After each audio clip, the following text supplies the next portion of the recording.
विमलानंद कहते हैं, अघोरी विमलानंद, जब मैं आपसे कह रहा हूँ कि स्पिरिट्स, आत्माएं बहुत हेल्पफुल हो सकती हैं, बहुत मददगार हो सकती हैं, तो मुझे पक्का है कि आप इमेजिन नहीं कर पाएंगे इसका क्या मतलब है। आइए मैं आपको समझाता हूँ। इस तरीके से सवाल पूछते हैं हमसे। अच्छा, ये सोचिए कि हम हिंदू पत्थर की या किसी मूर्ति की, किसी धातु की या लकड़ी की मूर्ति की पूजा क्यों करते हैं? मैं आपसे पूछ रहा हूं। नमस्कार दोस्तों, स्वागत है आपका इस सीरीज में जिसका नाम है Aghora the left hand path. Aghora the left hand path, chapter 8 शुरू करेंगे हम लोग, जिसका नाम है आविष्कार। इस टाइप की बातें किताबों में लोग लिखते नहीं हैं। अगर लिखा जाता है तो लोग पढ़ाते नहीं हैं। पढ़ा जाता है तो लोग विश्वास नहीं करते, और विश्वास करते हैं तो लोग डर जाते हैं। आविष्कार को हम लोग अंग्रेजी में डिस्कवरी बोलते हैं। इसके कई अर्थ हैं। आप अपने बारे में कोई डिस्कवरी करते हैं, आप कोई चीज़ की डिस्कवरी करते हैं, कोई खोज कर लेते हैं। लेकिन यहाँ पर अघोरियों की दुनिया में, अघोरी बहुत अलग टाइप के स्पिरिचुअल सीकर्स होते हैं, हमारे आपकी तरह नहीं होते। इसलिए मैं शुरू से ही आपको बोल दूं, इस किताब में जो कुछ भी हम पढ़ेंगे वो इसलिए नहीं है कि आप इसको कोशिश करें, वो इसलिए है ताकि आप इसको जान करके अपनी नॉर्मल स्पिरिचुअल लाइफ में और सीरियस हो जाए। देखिए, दो तरीके के पाथ होते हैं। एक राइट हैंड पाथ, जिसमें कि आप सोसाइटी के साथ चलते हैं। जिस चीज़ को सोसाइटी गलत बोलती है आप वो गलत मानते हैं, और जो चीज़ भी लीगल है, मौलिक है, मॉरल है, आप किसी को गंदी नज़र से मत देखिए, किसी के साथ चोरी मत करिए, कोई इलीगल काम मत करिए, ये सारी की सारी चीज़ें राइट हैंड पाथ है। इसी को बोलते हैं धर्म। आप धर्म के रास्ते पर चलिए। लेकिन अघोरी एक तरह से अधर्म के रास्ते पर चलते थे ट्रूथ को पाने के लिए, इसलिए इसको बोला गया है लेफ्ट हैंड पाथ। मैंने जब इसको पहली बार पढ़ा था, 3 किताबें हैं इसमें। सबसे पहली किताब है Aghora the left hand path, दूसरी किताब है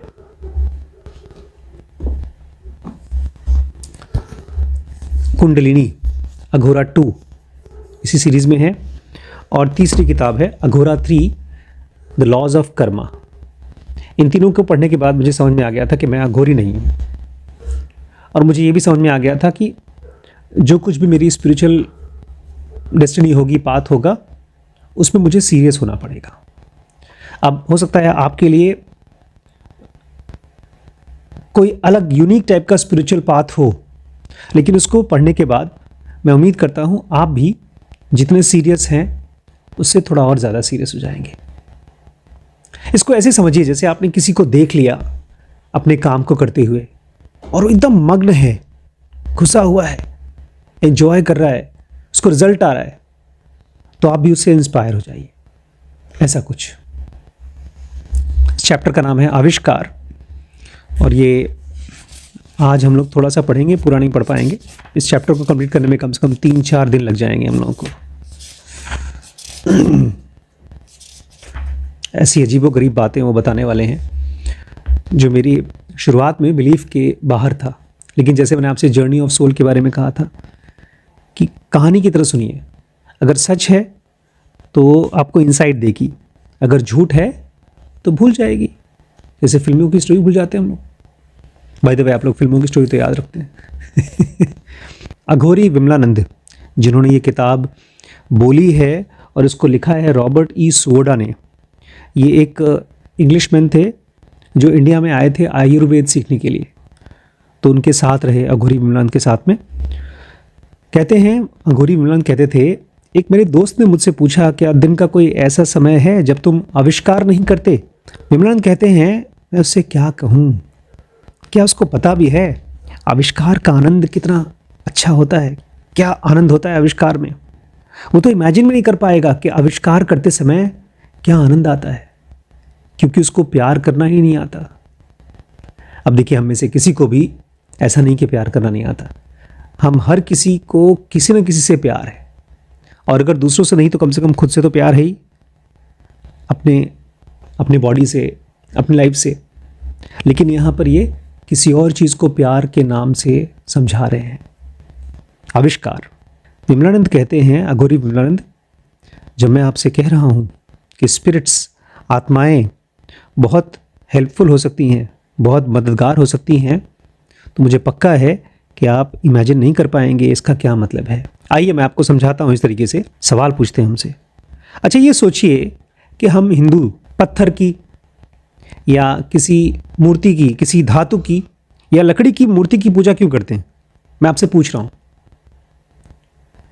शीरीष से, और आप लोग पूजा करते हैं, मंदिर में जाते हैं कभी कभार, तो पूजा क्यों करते हैं? उस पत्थर की पूजा करते हैं।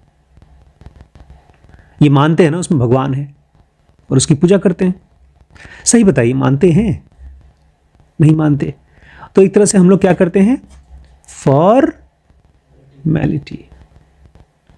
इसीलिए हम लोगों की आदत हो गई है फॉर्मल होने की, जिंदा इंसानों के सामने भी। पैर छू लेते हैं, ऐसे ही नमस्ते करते हैं, दूर से हाय कर देते हैं। मैंने कहा ना, इसको पढ़ने के बाद अगर आप ध्यान से सुनेंगे तो आपकी लाइफ में सीरियसनेस आएगी। तो ये पूछ रहे हैं, आखिर हिंदू लोग चाहे पत्थर की, चाहे धातु की या लकड़ी की मूर्तियों की पूजा क्यों करते हैं? कहते हैं, सॉरी, अगर आपको लगता है कि आप उस फोटो की पूजा कर रहे हैं तो ऐसा नहीं है। कह रहे हैं, जब हम पूजा करते हैं अपने देवताओं की, भगवानों की, तो सबसे पहले हम उस डिटी को, जिस देवी देवता की पूजा कर रहे हैं, हम उससे रिक्वेस्ट करते हैं कि अपने मॉलिक्यूलर फॉर्म में आओ और इस मूर्ति में या इस फोटो में घुस जाओ, इसका पोसेशन लो। जैसे कोई आदमी किसी के शरीर में घुस जाता है, ऐसे ही आप इस पत्थर की या धातु की या लकड़ी की मूर्ति में घुस जाओ, और फिर हम अपनी पूजा को उस मूर्ति के ऊपर, जिसके अंदर हमारे देखे भगवान घुस चुके हैं, उसकी हम पूजा कर रहे हैं। तो हम पत्थर की मूर्ति की पूजा नहीं कर रहे हैं, हम एक मॉलिक्यूलर डिटी जो कि अब पत्थर की मूर्ति के अंदर में या किसी भी मूर्ति के अंदर में घुस चुका है, उसके ऊपर अपनी पूजा को कॉन्सेंट्रेट कर रहे हैं, फोकस कर रहे हैं। एक तरह से हम अपना माइंड उसको दे रहे हैं। अघोरी विमलानंद कहते हैं, जब हम किसी मूर्ति के सामने पूजा कर रहे हैं तो उसको हम एक जिंदा इंसान की तरह ट्रीट कर रहे हैं।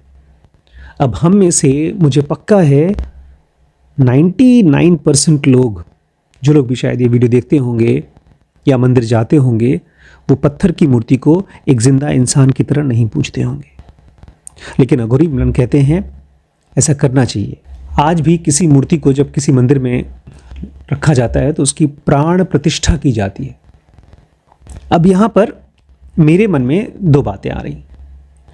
प्राण होता है शरीर के अंदर, नॉर्मल इंसान के शरीर के अंदर। किसी मूर्ति में प्राण प्रतिष्ठा कैसे हो सकती है? प्राण प्रतिष्ठा मतलब उसके अंदर में प्राण डाला जा रहा है। ये तो एकदम काल्पनिक कहानी हो गई। जैसे मार्वल फिल्मों में सुपर हीरोज किसी के अंदर जादू से जान डाल दे रहे हैं। मैंने कहा, इसको आप मान लीजिए कि अगर ऐसा होता है तो, और ये भी मान लीजिए कि अगर वो मूर्ति जिंदा होती है तो। इसको मानने के लिए मैं आपकी थोड़ी सी मदद करता हूँ। अभी रिसेंटली हम लोग गए थे, वहाँ सागर गए थे, जबलपुर गए थे। वहाँ पर हमारी एक जनोगी दीदी हैं, उनका नाम है प्रतिष्ठा नहीं, प्रतिभा दीदी, प्रतिभा त्रिपाठी, और उनके हस्बैंड हैं भैया अनिल त्रिपाठी। उन दोनों को जब हम मिले तो वो नॉर्मल इंसान नहीं थे। मतलब नॉर्मल इंसान, हाथ पैर आँख सब कुछ है, लेकिन अगर आप उनसे मिलेंगे और आप उनको कुछ समय तक के लिए ध्यान से देख पाएंगे तो आप देखेंगे वो नॉर्मल इंसान नहीं है।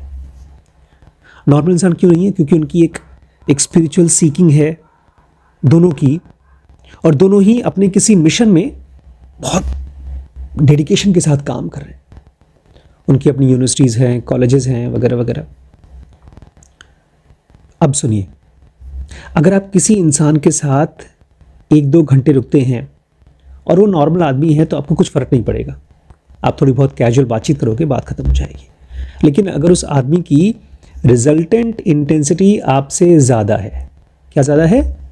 रिजल्टेंट इंटेंसिटी मतलब उस आदमी की एनर्जी आपसे ज़्यादा है और वो या तो पॉजिटिव है या तो नेगेटिव है। मान लीजिए वो आदमी बहुत नेगेटिव है, आप उस आदमी के साथ 2-3 घंटे स्पेंड करके आते हैं तो आपकी भी एनर्जी नेगेटिव हो जाएगी, आप दुखी से हो जाएंगे, चिड़चिड़े हो जाएंगे, आप परेशान हो जाएंगे। ऐसा बहुत बार होता है, बहुत बार होता है। शरीर जाते हैं स्कूल, वापस आते हैं परेशान हैं। टीचर्स पढ़ाने के बजाय बच्चे को एक गंदा फीलिंग दे देते हैं कि तुम किसी लायक नहीं हो। हम जाते हैं डॉक्टर के पास इलाज कराने के लिए, अगर डॉक्टर बहुत समझदार नहीं है, उसकी नेगेटिव रिजल्टेंट इंटेंसिटी है, दवाई तो दे देता है लेकिन हमको और दुखी करके भेज देता है। और वहीं पर जैसे प्रतिभा जी हैं या अनिल भैया हैं, ऐसे लोगों से आप जब मिलेंगे तो उनकी बहुत पॉजिटिव रिजल्टेंट इंटेंसिटी है दोनों की, और आप जब वहाँ से आएंगे तो बहुत एनर्जी से भरे हुए, विजन से भरे हुए। अब ये है क्या? ये केवल थॉट्स का मूवमेंट नहीं है, ये मूवमेंट है थॉट्स के पहले का जो प्राण होता है उसका मूवमेंट। अब यहाँ पर विमलानंद कह रहे हैं कि एक मूर्ति है, जब मूर्ति को मंदिर में डाला जाता है तो उसकी प्राण प्रतिष्ठा की जाती है।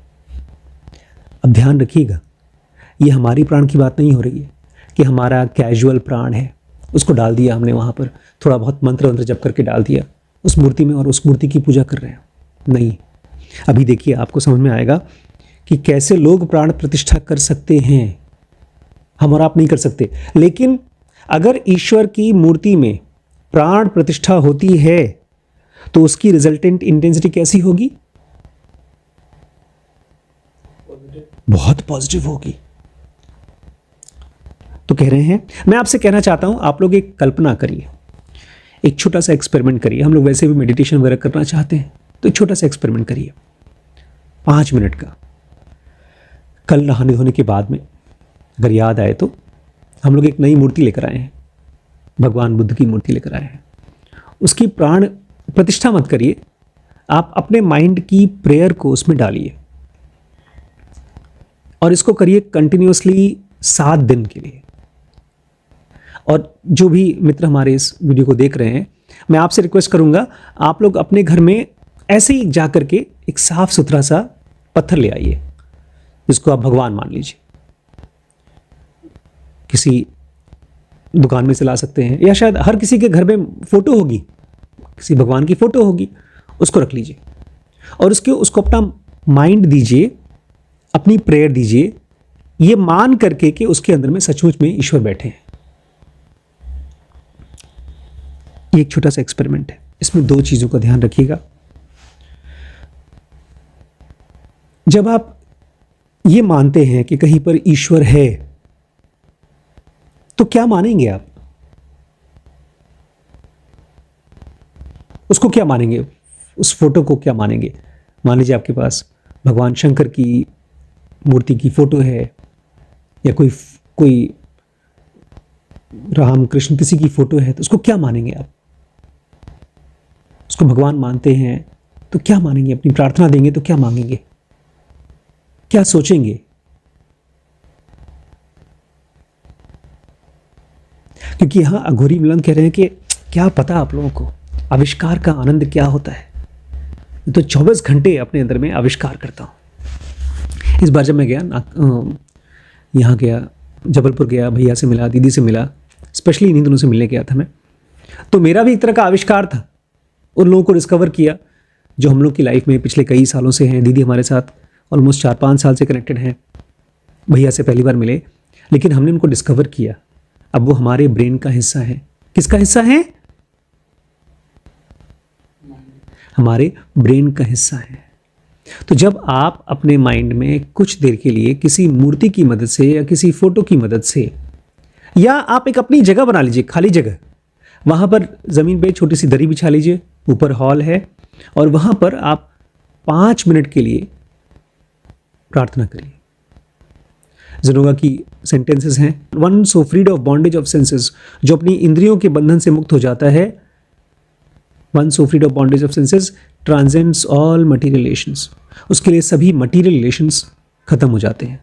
उसको ये 5 तत्व बांध नहीं पाते।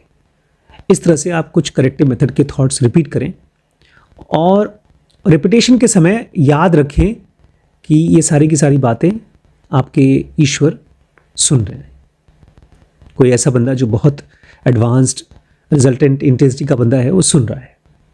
ध्यान रखिएगा, इसमें जो सबसे इंपॉर्टेंट चीज़ है वो आपका माइंड है। क्योंकि अघोरी मिलन कहते हैं ऐसा नहीं है कि आप किसी भी फोटो को, किसी भी इमेज को उठा लो और उसके अंदर में प्राण डालने की कोशिश करो। मिलन कहते हैं अगर आप किसी मूर्ति के अंदर में आप प्राण प्रतिष्ठा करना चाहते हैं तो सबसे पहले आपको भूत सिद्धि करनी पड़ेगी। ये क्या है?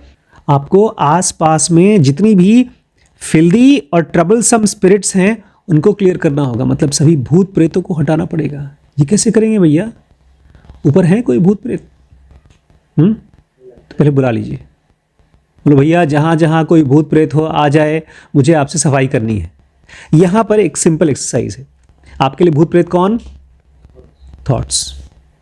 क्योंकि असल में जो रियल भूत प्रेत भी होते हैं वो आपके ऊपर या आपके आसपास में असर डालते हैं आपके थॉट्स से। तो यहाँ पर कह रहे हैं आप दिमाग में कोई फिल्दी या ट्रबलसम, फिल्दी समझते हैं? गंदा, और ट्रबलसम मतलब परेशान करने वाला। आप विचार को हटाएंगे कैसे? एक रजिस्टर या एक डायरी रख लीजिए साथ में, और जैसे ही कोई फिल्दी या बेकार थॉट आए उसको उस डायरी में नोट कर दीजिए।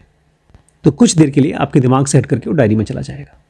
और इसी तरह से आप एक भूत को अपने आसपास से हटा रहे हैं।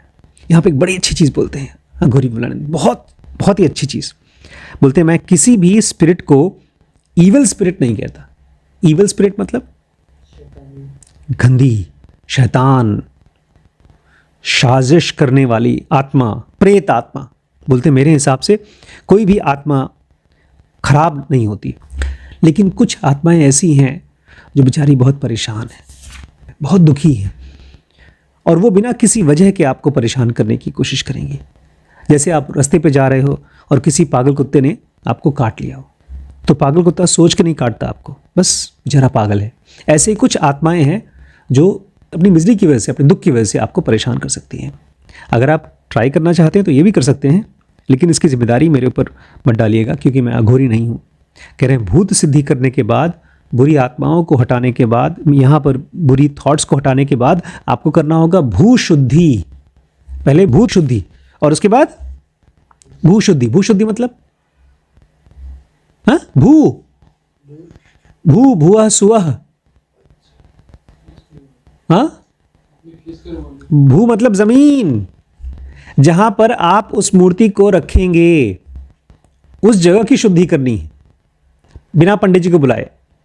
जहां पर आप जमीन पर भगवान की मूर्ति रखेंगे उस जगह की शुद्धि करनी है।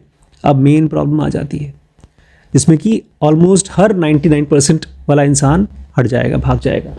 मान लीजिए आप बड़े डेडिकेटेड हैं, बहुत अच्छे भक्त हैं, आप ले आए एक मूर्ति और उसकी सबसे पहले क्या की? आप प्राण प्रतिष्ठा करना चाहते हैं, तो सबसे पहला स्टेप क्या है? भूत शुद्धि। मतलब आसपास में से ऐसा ना हो कि आप भगवान शंकर की मूर्ति में बुला रहे हैं भगवान शंकर को और घुस गया कौन? हिटलर की आत्मा। ऐसा हो सकता है? हम जब किसी एंटिटी के अंदर में किसी को इनवाइट कर रहे हैं, हम अपने माइंड के थ्रू कर रहे हैं, अपनी श्रद्धा के थ्रू कर रहे हैं, अपने लालच के थ्रू कर रहे हैं। जब मैंने जिनों का पढ़ना शुरू किया था, मेरे अंदर पता है कितना लालच था?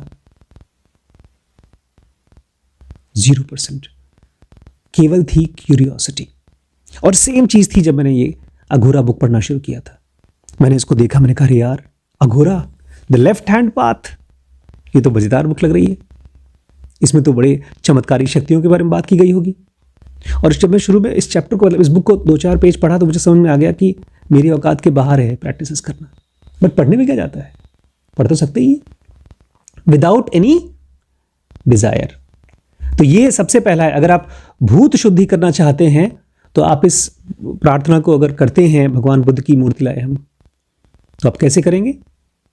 यहाँ गणेश की मूर्ति हमारे पास पड़ी है, गणेश लक्ष्मी की, या ऐसे कोई पत्थर लेकर जाइए। मैं तो इस बार नर्मदा नदी में नहा रहा था, दीदी ने वहां से मुझे एक पत्थर दिया, कहते हैं उसमें जो ढेर सारे पत्थर भगवान शंकर के शेप के हैं। तो उस पत्थर को रखिए, अब उस मूर्ति को रखिए या उस फोटो को रखिए। किस लिए? क्योंकि आप एक छोटा सा माइंड का एक्सपेरिमेंट करना चाहते हैं। तो सबसे पहले किया भूत शुद्धि, उसके बाद भू शुद्धि। अब मेन प्रॉब्लम सुनिए, सबसे बड़ी प्रॉब्लम जिसकी वजह से 99% लोग इसको शुरू करेंगे और अगले ही दिन, अगर शुरू करते हैं तो अगले दिन खत्म कर देंगे। अगर आप उस मूर्ति को भगवान मान भी लेते हैं, प्रतिष्ठा कर भी लेते हैं, उस पत्थर की मूर्ति को या उस फोटो को आपको भगवान बन के रिस्पॉन्ड करे, इसको कितना समय लगेगा? 10 साल, 15 साल, 20 साल, 30 साल। क्योंकि एक बार आप प्राण डाल देते हैं, उसके बाद भी आपको डिटी को, उस देवता को रिपीटेडली बुलाना पड़ेगा, बार बार बुलाना पड़ेगा। और आप अगर रोज कर रहे हैं अपनी पूजा को, वर्शिप कर रहे हैं रेगुलरली, तभी जाकर के वो प्रभु और ईश्वर, ही और शी, अगर देवता को बुला रहे तो वो, अगर देवी तो को बुला रहे वो आएंगे और उस पर फिक्स्ड होंगे। आपको पता है लोग बड़े बड़े मंदिरों में क्यों जाते हैं पूजा करने के लिए? क्योंकि कह रहे हैं ऐसा सच बात है, अगर पहले से किसी मूर्ति की पूजा किसी ऐसे बंदे ने की है जो एनलाइटेंड हो गया है, किसी इमॉर्टल बीइंग ने, तो आपको उसका फायदा मिलेगा। इसी लालच से लोग बड़े बड़े वैष्णो देवी के मंदिर में या किसी साईं बाबा के मंदिर में या किसी भी मंदिर में जाते हैं, क्योंकि उनको वो फायदा चाहिए जो उसके पहले किसी पुजारी ने या किसी श्रद्धालु ने बहुत मन से पूजा करने के बाद पाया है। अब आप पूजा कर रहे हैं, रिस्पॉन्डिंग मिल रहा है। मुझे लगता है हम लोगों ने जनोका के साथ यही किया है, इसलिए मुझे रिस्पॉन्स मिला।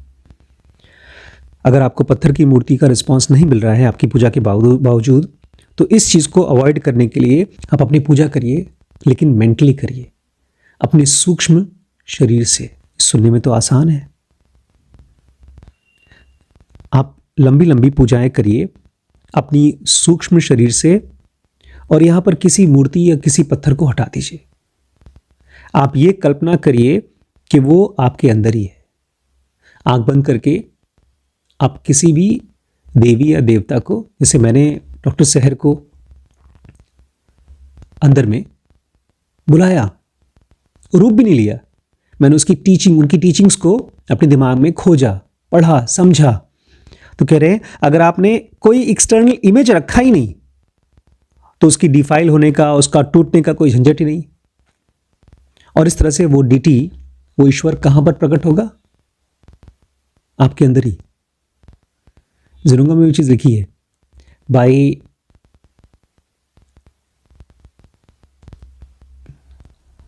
Devotion, bye perfect devotion the knowledge of the master can be achieved.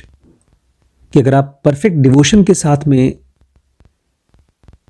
Devotion का बड़ा अलग टाइप का मतलब है मुझे समझ में आया।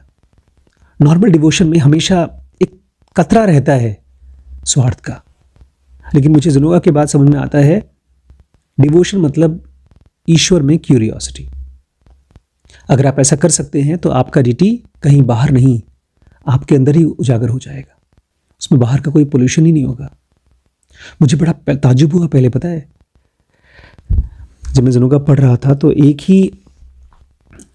ही हफ्ते के अंदर में, हाँ एक ही हफ्ते के अंदर में मेरा माइंड पूरा ट्रांसफॉर्म हो गया। जो भी वासनाएं भरे विचार थे, ऐसा लगता है जैसे अंदर भी किसी ने साफ कर दिया एकदम। और अभी भी कभी कोई थॉट आता है तो एक ऑटोमेटिक वैक्यूम चलता है मन के अंदर में, सक कर लेता है। अभी रिसेंटली मैं एक भाई साहब से मिला, जनोका के बारे में पूछ रहे थे, सत्य के बारे में पूछ रहे थे। वो भाई साहब बोलते हैं ऐसा तो नहीं ये सारी की सारी जो बातचीत आप कर रहे हैं खाली शब्द हो। ढेर सारी किताबें पढ़ते हैं हम लोग, तो लोग अच्छी अच्छी बड़ी बड़ी बातें बोलना सीख लेते हैं। मैंने कहा ये था मेरे साथ, लेकिन तब जब मैं ओशो को पढ़ता था तो मेरी आदतें थी व्यसन वाली, टाइम पास वाली, और मेरी वाणी थी साधुओं वाली। उसमें मैं किसी लड़की से बात कर रहा हूँ, किसी आदमी से बात कर रहा हूँ, तो अपनी स्पिरिचुअल बातों को जो मैंने ओशो की किताब में पढ़ा था उसको बताता था और शो ऑफ हो जाता था। लेकिन अब जनोगा पढ़ने के बाद में माइंड उस स्टेट को फील करता है जिसमें कोई डिस्टर्बेंस नहीं होता, और अगर कोई चीज़ डिस्टर्ब कर रही है तो उसका एक नाम दिया है जनुआ में, उसको बोलते हैं डिसइंफेक्शन चेम्बर। याद है? Disinfection chamber. वो कहते हैं कि जब जनुआ की 3 स्टेप रिदमिक ब्रीदिंग करते हैं आप, तो आपके शरीर के चारों तरफ एक चेम्बर बनता है, डिसइंफेक्शन चेम्बर। तो जब आप अपने ईश्वर को, अपने ज्ञान को अपने शरीर के अंदर में आविष्कार करते हैं, आविष्कार भी जनुआ में बताया गया है, प्रोसेस ऑफ डिस्कवरी, तब फिर कोई छीन नहीं सकता आप इससे आपको। आपके ईश्वर कहीं और है ही नहीं, आपके अंदर है। लेकिन हां, रोज जगाना पड़ेगा। मेरे साथ तो अब 24 घंटे जगता है। मैं कहीं भी जा रहा हूं, किसी को भी देख रहा हूं, कुछ भी पढ़ रहा हूं, तो ऐसा लगता है जैसे कि एक एनर्जी है अंदर में जो मुझे ये सब चीज करवा रही है, मैं कर नहीं रहा हूं। यही मेरी डिस्कवरी है। तो अभी कल तो एक अलग ही लेवल की बात करेंगे हम लोग, जिसमें कि आप कैसे देवी देवताओं को और दूसरे दूसरे बीइंग्स को बुला करके अपने अंदर में एक्सपीरियंस करते हैं। उसका नाम आविष्कार है, अलग अलग लोगों को।